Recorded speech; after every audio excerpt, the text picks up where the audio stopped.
Bulvanaka everybody, and welcome to another episode of Stylish. I'm your host Fuzz. Today we go on a food safari. We're going to go to some incredible restaurants, speak to chefs, restaurateurs, and Christelle's going to take me for a tour of the market before ending at my dear friend Foleni Kerr's house, where she's going to show us her home farm.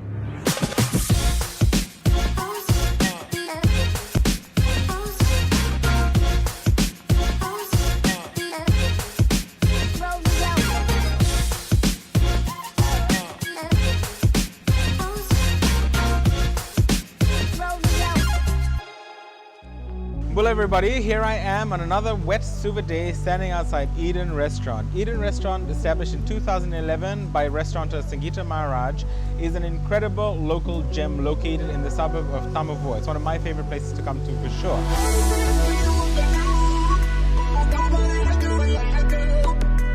Sangeeta focuses on sourcing all of her produce locally, which is why this place is particularly special. So we're going to head in there, talk to Sangeeta, have a visit of their beautiful cocktail bar, and have a taste of her food.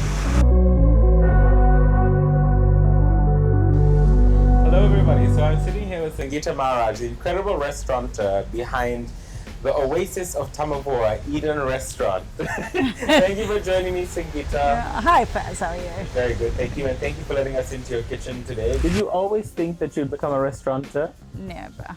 But I did. My house was a restaurant. You know, at home I always cooked. I remember I was like 10 years old. I was on a stool making barfi. And my mom's brother came and got a bigger smack because nobody was at home when I was cooking. And, you know, I might have burned the house down. So you were 10 years old making barfi on your own, unsupervised? Unsupervised, yeah. Oh, that's incredible. So always a love for food. Always a love for food. And then when I was at university, my house was always the place where people came to eat, you know, and I still get reminded, oh, you had the best, you know, full fridge and everything else, and a bar too. You know? We're going to visit your bar in a minute. But Yeah. but how was Eden born? Okay.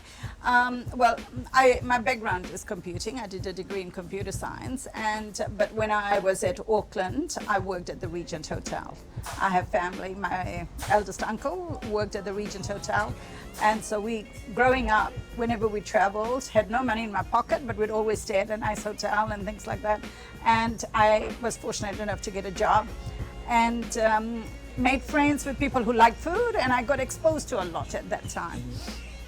And then when I came to Fiji, I invested in properties. And after the coup of 2000? Yeah, we just didn't have any tenants. So I converted one of my properties on the water into a bed and breakfast. And people liked my food. So it just grew. You know, I'd cook for my guests and they'd invite their friends. And next thing I knew, I was cooking for 500 people. And I enjoyed it. And so this opportunity came. The building belongs to a friend of mine and who wanted to open up a pizza and bar. But then he realized he's busy running his supermarkets, Kundan Singh, and he offered it to me. And so I took it. It was a pokey little place. There was a bakery next door. What was here before you? It used to be Deccan River Fish. Oh, that's right. Yes, Deccan River Fish. And you know, interestingly, when I was a little girl, we used to come here. There used to be a shop called Tropicana, which belongs to Marcy's parents. And they used to have lollies, you know, in containers. Now it's, you know, the children will grow up now seeing it's normal. But for us, we were growing up, we never saw that you could pick your own lollies and things like that. So they had that. And there used to be a taxi stand. And I remember my dad must have parked outside and I looked up and there was a Maharaj Street. I looked up, my surname's Maharaj, and came, oh wow, I wonder which Maharaj. And now I've got my place here, so it's déjà vu. Yeah. What dish did you prepare today for us? Well, we made Thai curry, a red Thai curry of duck, and we also prepared some bread, sourdough bread. Today we're going to cook one of the Asian dishes, and I do a red curry. The red curry is most probably one of the most popular curries besides the Fiji curry that we sell. Okay, let's get to it. Let's start cooking.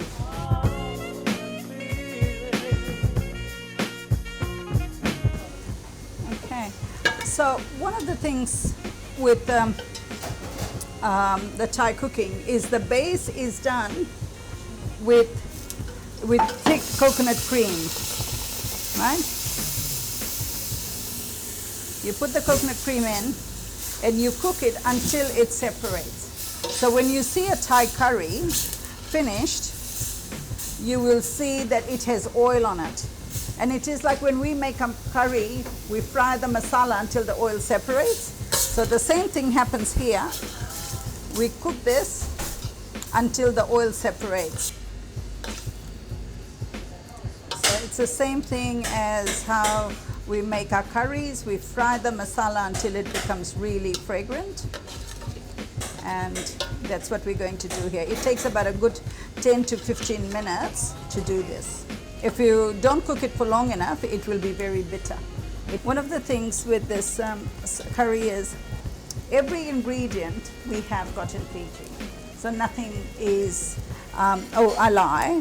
The only thing that would be imported is the fish sauce. Yeah.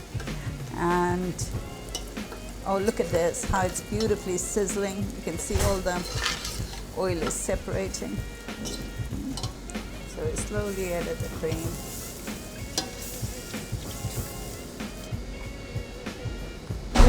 With the Thai food, there's a balance. It is the sweetness plus which we get from palm sugar. Then we get the saltiness from the fish sauce. And the quality of the fish sauce really matters as well.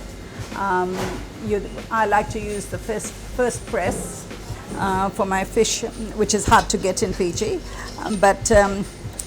Those are, and then you get the sour notes, which comes from tamarind, which is already in the sauce there, or you could use lemon.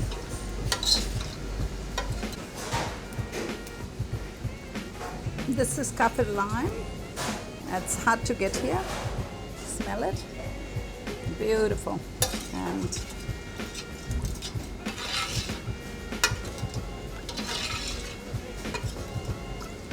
yeah, and we let that simmer.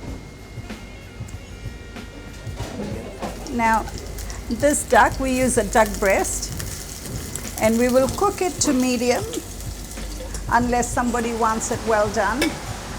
Most of the clientele would like a meat that is medium done. So you have a red. I know that to us locals that they don't like it that way. They'd like it fully cooked because with our curries it thinks we are. But we are dealing with a clientele that might want it. So that's why we cook the duck on demand, and depending on how they want it, we cook it to their liking. The secret to cooking duck is you put it on a hot pan and you put it on the lowest heat, and it will make the skin the most crispiest skin, and it will just slowly cook. I put it on the lowest heat, and when you come back, all the duck fat would be out, which I can cook with my butter, with my potatoes. Duck fat is the best thing, and yeah.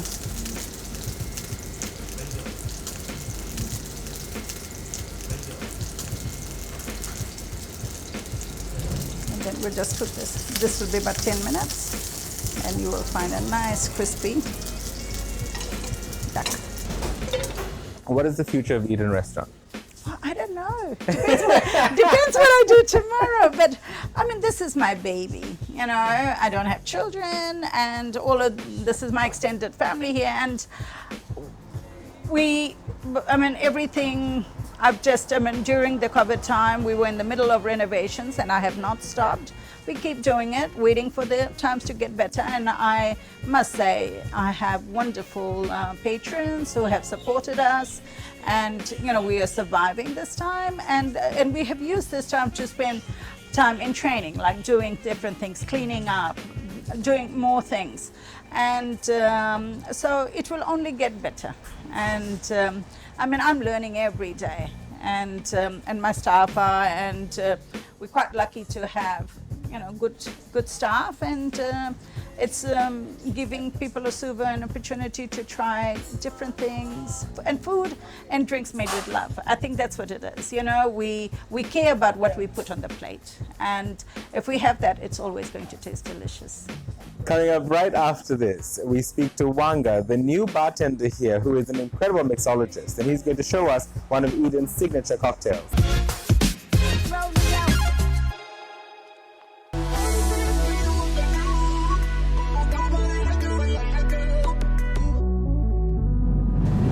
Well, my name is Wanga. I'm a bartender here in Eden Bistro Restaurant. First of all, I started off as chef, a steward. Started off in Novotel in Lamy. I started off as a steward, and then I got promoted as a chef, and then I went to Nandi. I worked in some of the restaurants, like Bounty restaurants, and then for almost 2 years. So then I went to Luluba. From Luluba, I applied there as a chef. So the manager saw me and she gave me an opportunity to become a bartender. So I have no formal training or anything about bartending, so I was self-taught. I did a lot of researches, I did a lot of Googles. So from there, and then I went to Kokonui at the airport. From Kokonui, I went to Six Senses Fiji resort, and then from there, then I went to Castaway. We do a lot of infusion here in Eden restaurant. So we infuse our own liquors, our own spirits. Got a lot of flavors. We have lemongrass, we have vanilla. So we're gonna look at that later. So making cocktails, one of my biggest strengths is my taste. So the best cocktail is to have that balance with sweet and sour. You get the bitterness and you have that sweetness. So I would like that sour just to overcome that sweet just a little bit. So one of our signature cocktail here that we made here in Eden is we call it the Special Gin. So it's basically ginger and gin. So that's one of our signature cocktail here in Eden.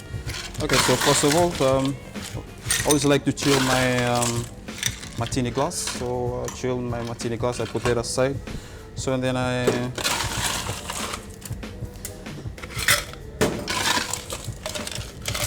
so add some ice, and so we have a fresh ginger juice. So I usually do like a bar spoon of it. So yeah.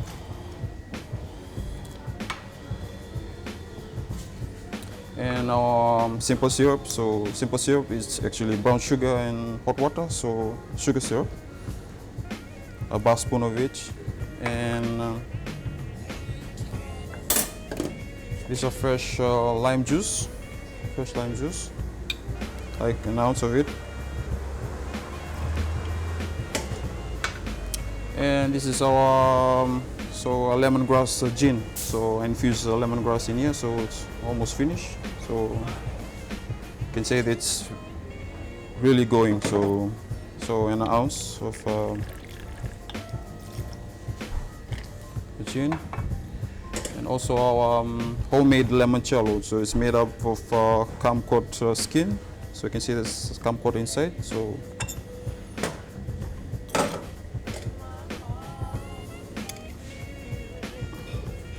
an ounce of limoncello.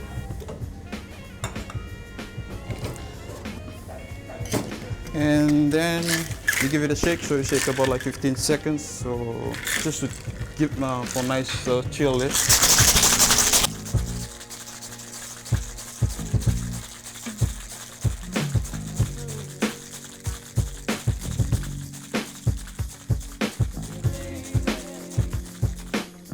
So what I would actually do is I double strain it, so you can have a smoother cocktail, so smooth drink.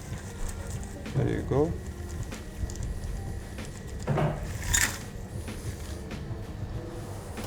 So we made our own ginger beer, homemade ginger beer. So I made it over here. So this is how I make it. So homemade ginger beer. It's really fizzy, so it's naturally carbonated. So I just give a splash of it.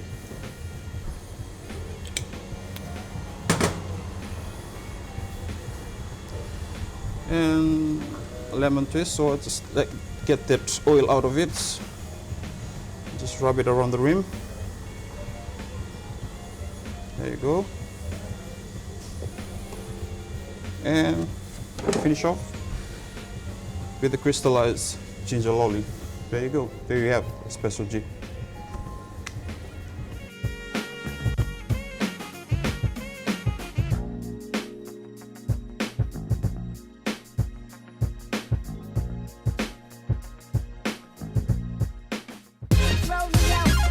One of the most incredible things about coming to Eden is that it's like walking into a gallery.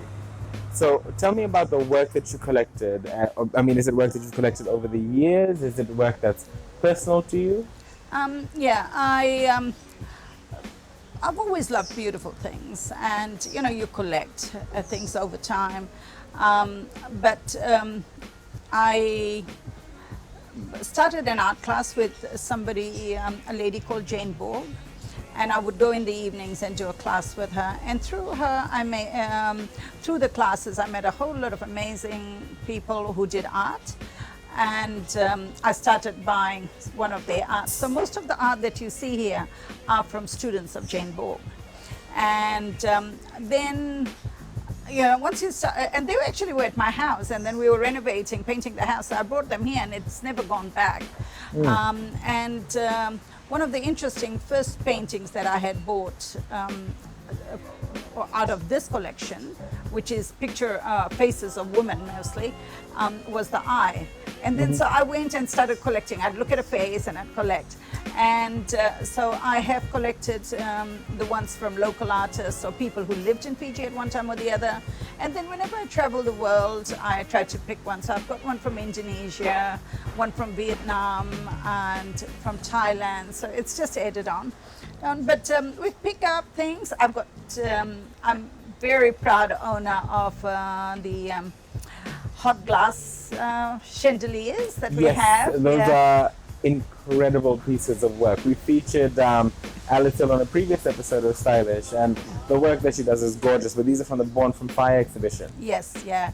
I actually bought the first one. I hadn't even seen it, and I was in New Zealand doing a culinary course, and I purchased it. Can I please have it?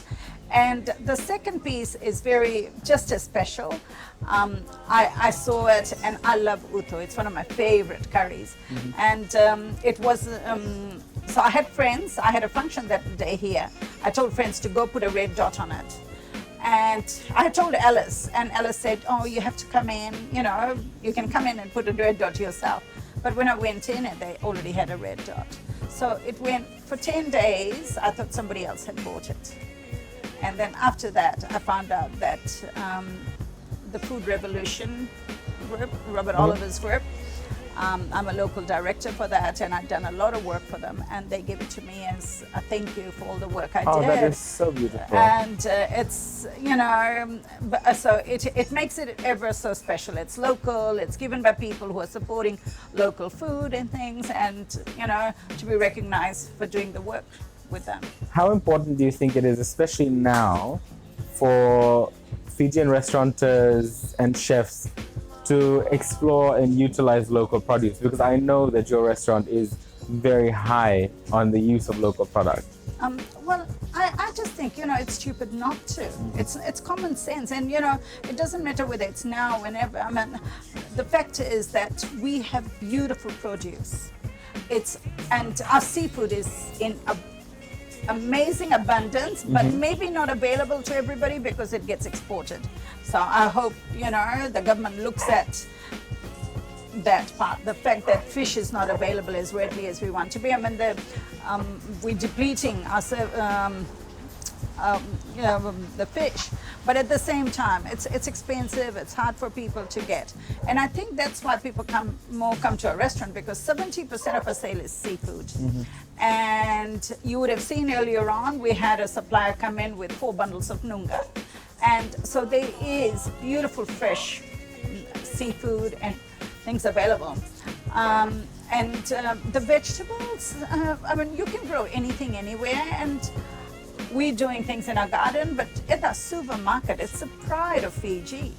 And not to utilize things from our local farmers is basically sinful. I mean, I don't see why people need to have imported vegetables because there's so much you can do. It's understanding them. And more importantly, I think what we need to focus is how nutritious they are. There's a chart that, I can show you later on, which just shows, and, I have marked it in there, where does broccoli feature and where does seitan, which is, what is seitan? Moringa leaves, which is the latest craze. Where does a watercress feature as opposed to kale? They're here, and our local vegetables are so much more nutrient than everything else. Guava is one of the best things that you can have for your sickness, But we just go away. We want to have apples. We want to have oranges. So I think it is making people understand how nutritious and how much cheaper it is and how delicious it is.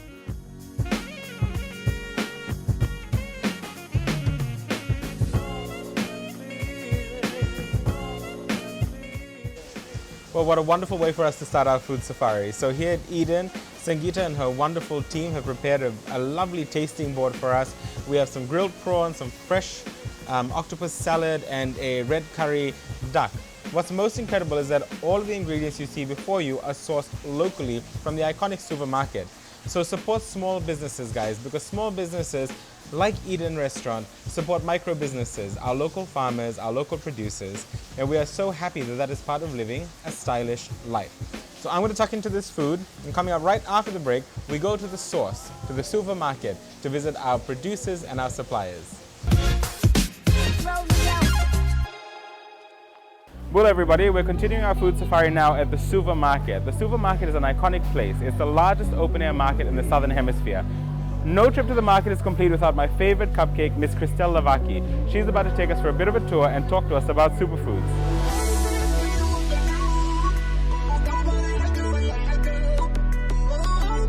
So Christelle, I believe that no trip to the market is possible without you. I feel so fancy.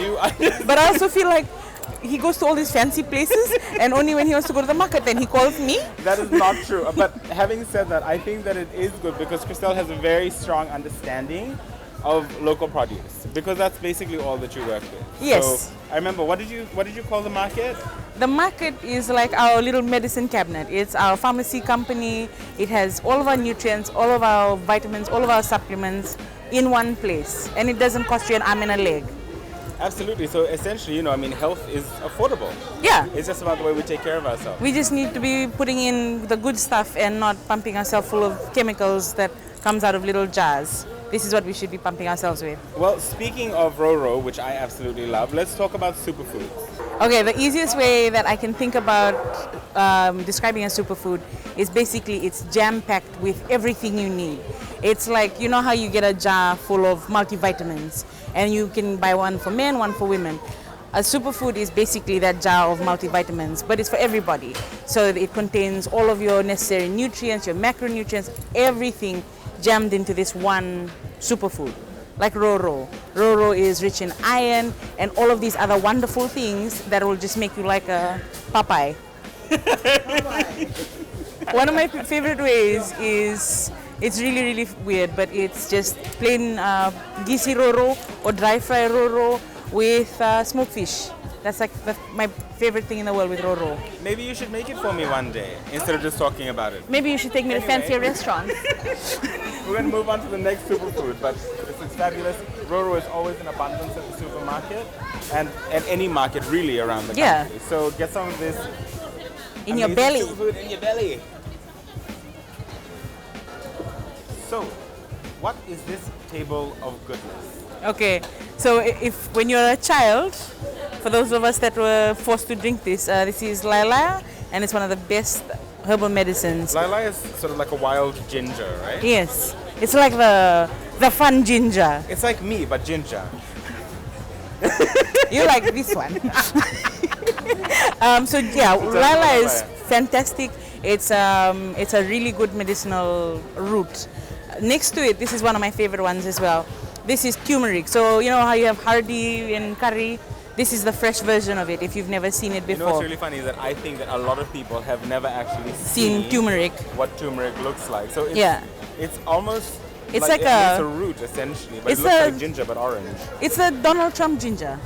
I was gonna say it's like ginger and carrot mixed together, but it doesn't taste like that. So It's a don't- Jarrett. Yeah, so this is what fresh turmeric looks like, and it's the same thing as lilac, but it's not as hardcore, and it's not a strong spice. So you can have it in the morning with your tea. I've heard it does great things for weight loss and all of that. Clearly, I have never tried this, but those are some of the benefits of it. I've had lilac with pineapple juice. Yeah, It works. It there's works, ways and you it's can beautiful. like still have the same potency of it, but have it lulled down with maybe honey or something sweet, especially for kids. Yeah, Yes. you don't have to absolutely. force it down our throats.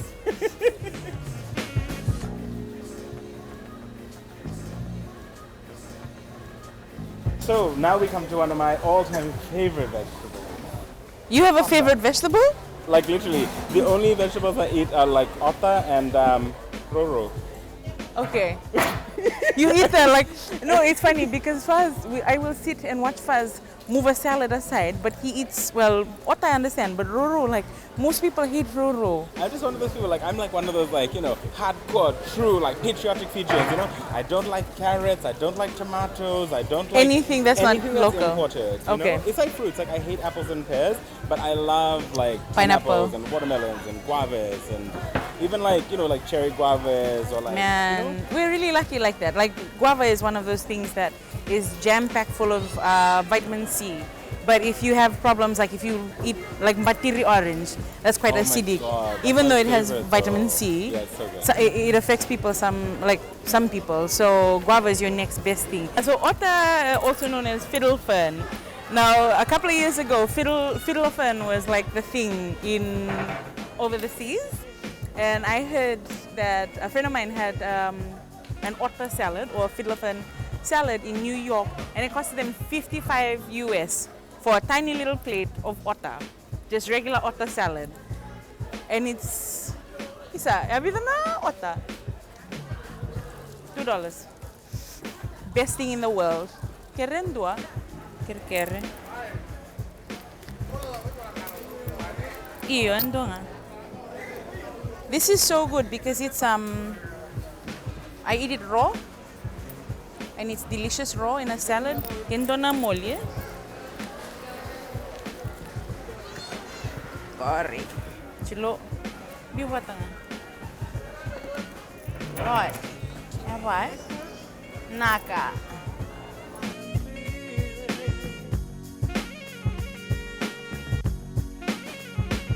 I'm gonna take Faz to one of my favorite places to eat in Suva. I was actually only introduced to this late last year. And so I've been wondering where I've been hiding all my life after I discovered this. I've been coming to the market since I was a little girl with my mom and shopping, and I've never eaten here. Last year was the first time for me to come here. What is it that we're about to see? I don't actually know what it's called. Some gangs say it's the cage, some gangs say like tulikan na makete, and so we're going to. I'm trying to think. It's a co-op. Yeah. A co-op. Yeah. Would we consider what we're about to see, you know, like internationally street food? Yeah. Yeah. You'd call it street food, but see the thing with the international street food is, take for example Asia. You have bite-sized things that you can walk around with in that. Culturally, we don't do that. You can't walk around and eat. That's bad manners in any community that you visit. So our street food's a little bit different. Our street food's like laid-back sort of street food. You know, it's a sit-down, it's a chow, and it's very communal. That's one of the things I love. You meet some really, really interesting people there, and it's a co-op. They have a bunch of kitchens. They all serve different things. One of my favorite things to eat here, aside from the purini and the parle, is the fresh fish. And so that's what we're gonna go and check out now. Excellent. Okay. So what's the specialty? We have karilam neck, soup bone, and fish with michi. Okay. Amazing. This is ulavi, and we have tambalang. Oh, balangi. Well, Christelle's been here before, so she's going to guide me. What's your favorite thing? Because I'm with you, we are going to eat the tail today. The tail of the ulavi. Ulavi, michi You like oil. you like miti or lolo? Cook lolo. Always meaty is my Okay. favorite thing. Kere miti. Oh, that looks beautiful. Isa, queremos molly na roquete. So this incredible meal is only $9. It's huge. Yeah. We can share this, right? Yes, as to share, because we're models. Oh man, that fish soup is delicious. So in these situations also, I feel that eating with your hands is the most appropriate thing to do. Primarily because, but there's something about eating with your hands that like makes food actually taste a little bit better. Across any culture, you have the best palau, you eat the best palau with your hands, you eat the best curry and rice with your hands. Every single time. No matter how fancy your nails are, if you don't get your hands dirty eating like a good fish or good curry. And by the way, this is beautiful. This fish is so fresh and so gorgeous. Oh, That's a lot of mother. avoiding the mother because, you know, vegetables. But for all your protein needs, The fish is the best thing. I hardly get enough mother or fiber in my diet. So.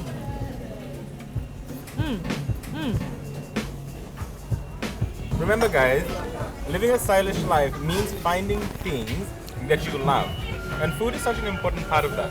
Food is such an important part of living an overall stylish and wonderful lifestyle. And if you can come out and support micro business by doing that, there's really nothing more fashionable than that.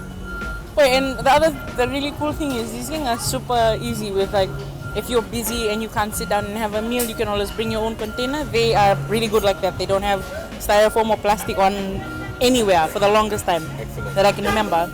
And so you just have to bring your container in and they fill it up and it's the same price. So whether you need to go back to work and chow it or you have time to sit down and meet somebody new and Talanoa with somebody completely random because of the seating, this is a perfect place. So everybody who works in Suva City, come down to the market. You'll get a healthy meal, you'll get a nutritious meal, you'll get something that's going to fill you up for the day, and also something that's not going to break your budget. So thank you very much for joining me today. You've done a man, wonderful anytime. job. Now we should both look like models at the end of this year Yes. with all of this knowledge. I need to stop eating tapioca. Yes, let's just put that away. So, coming up right after the break, we go to visit another wonderful local restaurant who use all local produce to create some exotic foreign food. Bulvinak everybody, so we're here at the incredible Paradiso restaurant, one of my favorite spots in Suva City and actually in the whole of Fiji. And I'm sitting here with Chef Joe. So tell me, Joe, tell us a little bit about yourself. You're no stranger to Fiji TV. You've been on Tasty Tuesdays. Yeah, Bulavinaka. First of all, we'd like to thank you for choosing Paradiso for the show today. A wonderful place. Wonderful place. Yeah, my name is Joe Foyakau. I spent 12 years in the tourism industry. As a few places, resorts in Fiji as an executive chef. And currently I just back from Saletonga in Samoa as an executive chef. So COVID-19 chased me out from Samoa. And COVID-19's had a big impact on a lot of people. A lot of people, yeah. yeah, so then I spent a week in Wakaya as they are one of the private chef in Wakaya. Wow. And then, What is that experience like? yeah, it's a beautiful island. It's not quite that busy, but it's a luxury hotel. And there's some residents on the island at the Yes, moment, yeah? yes. And so far I just joined the Paradiso for a month now. Paradiso is well known as the Italian cuisine. We do our own firewood fresh pasta, and we do our own pizza, and we do a lot of Italian cuisine, but now we want to change it around into contemporary cuisine. And that's your specialty? Yes. So can you explain to us what contemporary cuisine is? A contemporary cuisine is like the mixtures of Westerns and the Fijians. For example, one of the contemporary cuisine that is favorite now, really hit now in Paradiso, is a lamb shoulder with a mustard stock and tempura kumala. Oh, that sounds tempura lovely. kumala. What is mustard stock? Mustard stock is like an Asian sauce, which is mixtures of soy sauce, sesame oil, mushroom soy sauce, and a lot of spices in it. When you reduce it for an hour, and it can go into a fish sauce, it can go into a beef, it can go into a lamb sauce. So it's like your foundation of everything. Yes. Okay, so Yeah. every chef has their own special master Every stock. chef has their own special master sauce. And is it a secret recipe? It is. So you have your own master stock? Yeah. Excellent. Okay, well, we won't ask you to reveal it here. Tell me about the cuisine at Paradiso. Well, cuisine in Paradiso is very famous in Italian. We do our own fresh pasta, a homemade fresh pasta. We got a pasta machine. Excellent. We do our own pasta sauce. All and from scratch? All from scratch. We did it all from scratch. That's the reason why people love Paradiso, because we do everything from scratch and it's fresh. And at the moment we are working along with local farmers, local fishermen from the island. That's excellent. And they delivered fresh fish every Thursday, and we produce it. We call it the concept from the farm to the table. Yes. Every Thursday, Friday, Saturday, and Sunday. That's awesome. So you're supporting local growers Yes. and local producers, local Yes. fishers, and it's so important in these times, eh? It's very, very important. And now we are working with the owner to encourage farmers and fishermen to bring their stuff along to the restaurant, so we can create a lot of fresh product with the stuff that they bring.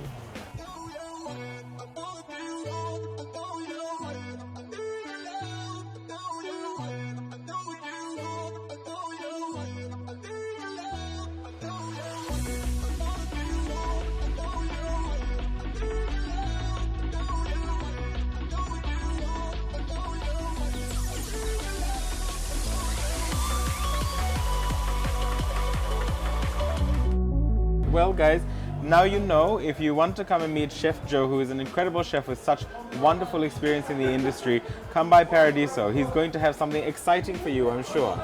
Ask for him in the kitchen. Can they ask for you? Yeah, sure, they can come along in the kitchen. Thank you very much. Binak valeu. So everybody, now we are sitting with the executive chef. We've just pulled him straight out of the kitchen where he was busy making me a pizza. So the executive chef, Justin, is going to tell us a little bit about himself now. So you've got a fair bit of experience in Italian cuisine, yeah? So I tell do us about have. it. By the way, my name is Justin Kumar. I'm from Lotoka, and then this Italian food for me, it was not really so easy to start off with. There was an Italian chef whom I worked with, executive of mine. With him, I had 2 years I worked with. And it was right here in Paradiso? Right here in Paradiso. So during that time, I came, did my attachment as well. I did my, after attachments, I also started at the same time with him. So I started with him, I was a junior chef. I worked with him, tried all my best that one day I'm gonna reach where he is. Yes. So at the moment, I have taken over his place, overseeing the whole kitchen. Basically doing the main pasta dishes, which is Italians, pizzas, and Mediterranean cuisines. Well, I mean, it's quite impressive because also the executive chef here is only in his late 20s. Yes. So you are one of the youngest chefs who probably runs their own kitchen at the moment. Yes, I'm the youngest one in the, I think in Suva maybe. Yeah. Yes, running the kitchen. This is my 5th year running the kitchen with all of my crew. So when you became the executive chef, you would have been 22, 23? Yes, I was. That's very impressive. You must be very proud of yourself. I am very proud of it because the Italian cuisine, it's not really so easy. And it's not like other continental, whereby most Italians, when they come to the restaurant, they'll know that they're gonna get the best food of Italian. And then there was like, when Italians comes, when I make their food, and then when I get compliments from them that the food is really so good, I get so impressed by it because the food is so delicious and nice according to their taste bud of Italians. Well, I mean, speaking of the items on your menu, what is your favorite thing on the Paradiso menu? What should everybody come to Paradiso and eat of your Italian dishes? Italian dishes, I would recommend for them to come and have a pasta which is with named as aglio olio. That is basically with herbs. Fresh parsley, chili, garlic, and extra virgin olive oil. No, that sounds beautiful. That's Yes. actually one of my favorites, so I Yes. absolutely love that. Yeah.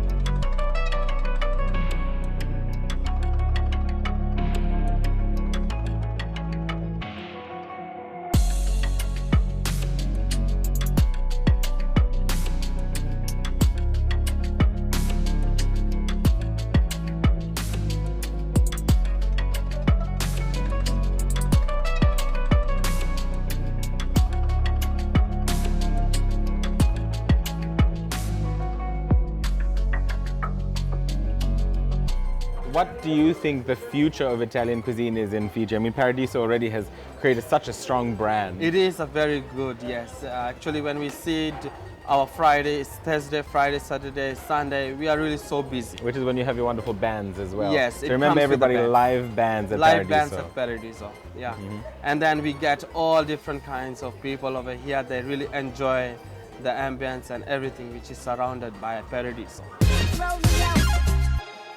So Colette has joined me, of course, for the eating part. Of course, I'm here for the eating part.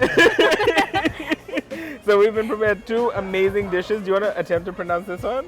No, I did not want to attempt to pronounce it, but it looks great. It looks yummy. Spaghetti aglio e olio, which is basically a very traditional Italian pasta, which is spaghetti tossed with olive oil, garlic, chilies, and sprinkled with Parmesan cheese. There's some herbs in there as well.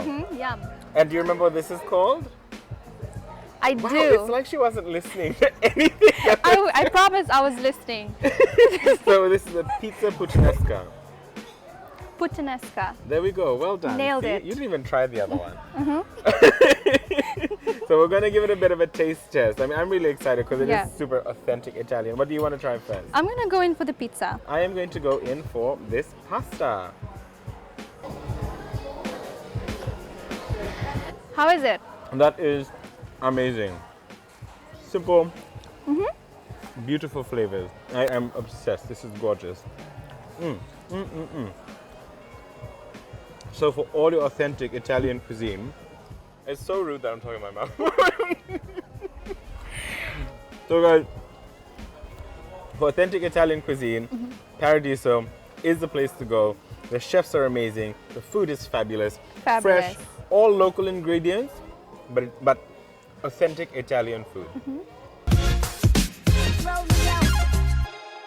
So I'm standing outside the residence of the New Zealand High Commissioner. The couple that lives in this home, Jonathan Kerr and Flo Kerr, are 2 of the most incredible people that I know. So I'm very happy also to be bringing light to something that Foleni has been working on. My dear friend Flo has been working on a home garden, which in fact is basically a little farm. So we're going to go in, talk to Flo about her life, and then take a tour of her farm.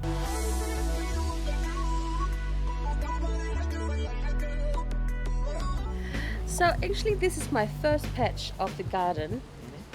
So we had about 4 plots and we did some fancy lettuces here. And I didn't know that actually if you leave it, they start growing like this. I am very blessed. I feel very blessed and it's such a beautiful view, very green garden, a very healthy one, and it's just showcase how rich Fijian soil is. Tonga is a bit more flatter, but we did have a lot of beautiful flowers. And my grandfather used to take us to the plantation. So we'll run around and help him with weeding the gardens, and he grew a lot of yams. But at home, our neighbors had beautiful gardens of flowers. So they used to get annoyed because I always picked their flowers and put them on my hair. Has much changed? No. So they always says, can you just leave the flowers to beautify our home and not, but it's like, but it's now beautifying me. Which is much more important. Absolutely. Well, my grandfather always had plantation throughout the whole year and would distribute some of the yams. The best ones goes to his sisters as a cultural thing, and then the rest we get at home. We also go pick up the coconuts, so we never bought coconuts from the markets because we had the coconuts that we use for our cooking picked up from the plantation. So that's a typical Saturday chores for all of us, is go to the bush, look after the plantation, pick the stuff that we need for Sunday and the following week. It sounds like you had a very healthy upbringing. It was very healthy. I was a bit tomboyish because I grew up with 3 brothers and many other boy siblings. I get to follow with them and sit at the back of the truck and pick up the coconuts. And the best memories also is when you get some cassava and you put it in the open fire, then you take it out and you scrape it, and then that's mostly our lunch. We dunk it on fresh coconut milk. Oh, that sounds beautiful. You've lived all over the world, haven't you? I have. So you've, for example, you've lived in Egypt, you lived in Turkey, so you lived very far away for a while. Yeah, so being back in Fiji is one of the beautiful things to come back to home, but I've always enjoyed the travels we had. Egypt and mostly we were based in the Middle East, and it really opened my eyes to the world and to things. Of course, Egypt, it's the origin of civilization, of the oldest civilization. We lived in Turkey, but with Turkey we traveled a lot to Israel and Jordan, Azerbaijan and Georgia. And all these places have beautiful, rich histories. We were able to travel to Rome and Venice, and most times, as I always have to pinch myself, because you grew up as a young girl in Tonga and never dreamed of seeing these places that you watch in the movies. And then you realize that you're literally standing in these places where movies are made. But it also opened my mind and my way of thinking and my way of seeing the world, and also had enriched me in a way that I embraced my identity as a Tongan and as a Pacific Islander even more, because people were intrigued about Tonga and intrigued about the Pacific Island. As an island girl, you can take the girl from the islands, but never take the islands out of the girl. So being back in Fiji is like, home food. Yes, and coming back to Fiji also, you got involved with the Pacific Island Food Revolution. That's right. So you become a bit of a TV star. What has that journey been like for you? So yes, Pacific Island food was an eye-opener for me, in terms of, realizing how much richness we have in our food.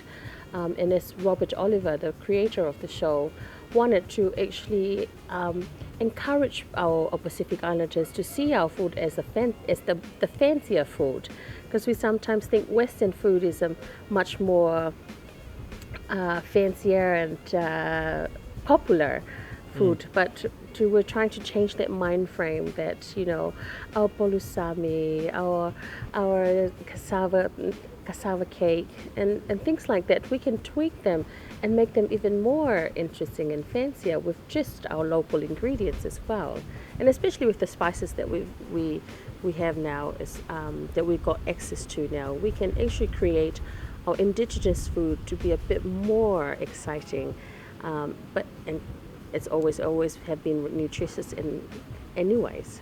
But, absolutely.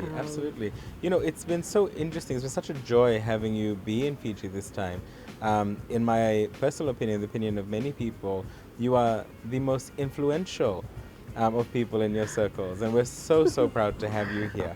And of course, you have recently started something quite exciting around food, in that you have a home farm now. I've had it at the back of my mind, and because we've got a beautiful residence that offers lots of land, and the lockdown had actually pushed me to, COVID-19 had allowed me to actually rethink of how I should actually use my time and live my life. And my mum always grow things at home. So when she finished with the bele stalk, she'll come outside and plant it again. So Mum had always had tomatoes or bele, bananas around our houses.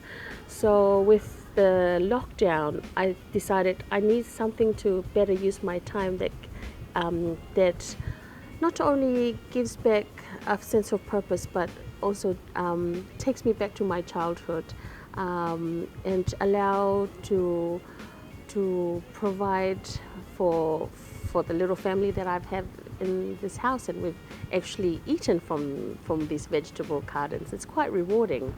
It's excellent. To go, I suppose it's trying to encourage that mind frame of that you need to start growing your food because we have a beautiful land here, and Fiji, everything grows. I had my beans here, which we're now leaving it there so that it just starts. The seeds started falling and just regrow themselves. Mm-hmm. We had Chinese cabbages there. So this is my herb garden, and I love my basils because I've used them when we make homemade pizza. But the first thing we actually had was the beans, And so we've used a lot of our cabbages on our hot pot, and beans for my husband's dinner, that's his veggies, and my bezels to make pestos. Make pestos and pizza. So we had pizza last night and we got the bezels and put them after as the last touch. So this is the newest plots. So we got about 1, 2, 3, 4, 5, 6, 7, and we've got from coriander to carrot to tomatoes, dhania, and then I grow some bellies around, just to, because we love eating belly and meat. And belly is so good for you. Belly is a major superfood. Oh, absolutely, and you can never have enough of it. I grew up not liking it, but as I grow older, I start liking the taste of it. And we've got the gardeners to help plant some taro, because we've got a big piece of land that we thought, why are we buying food from the market? I mean, it's nice to go to the markets and buy them, but it's also nice to utilize the land that we have here. Absolutely. I think that's the idea, is to try and promote utilizing your land and grow your own food. I mean, it doesn't help the whole year, but it still provides. It could at least supplement. Yeah, it's a good supplement. So I want to take the coriander as well and put them on my herb garden, so that I can start growing some eggplant or capsicum and stuff like that. It's not a hobby, but a good thing to actually, it's a way of giving back to the earth and giving back making your time be useful. And that way, when you actually have those vegetables, it's quite rewarding, because that's your time invested. Yes, absolutely. And then the earth is giving back something for your time invested in them. Thank you very much to Flo for your wonderful hospitality as always, and I hope that'll encourage everybody to grow their own home farm. Thank you very much to all of my guests today. I hope this episode has illustrated to you the abundance of food options that we have in Fiji, all the way from Eden to the market. It has been an incredible, incredible journey. I hope that you are all looking after yourselves and being healthy. I myself am on my 2nd week of my health kick. Things are going well so far, and I hope they remain that way. Until next time, look after yourselves, be kind to each other, and stay safe.